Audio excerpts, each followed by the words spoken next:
So you're going to have a charcoal canister as well as an EGR valve, and it's quite nice to delete that. You save yourself a little bit of weight, you clean up your engine a little bit, you don't have all these little bits sticking out, and it can also decrease popping on deceleration, which is not particularly noticeable with the stock exhaust, but you may notice it more with the aftermarket exhausts.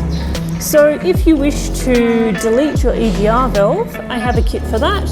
It's got a block-off plate so that you can block off the intake on the side of your engine there, and then you just basically follow that hose all the way up and rip off everything that's attached to it. So first you're going to get to the EGR, rip that one off. You're going to have to unplug one or two sensors. There's one sensor on your EGR and there's one sensor which is on your charcoal canister.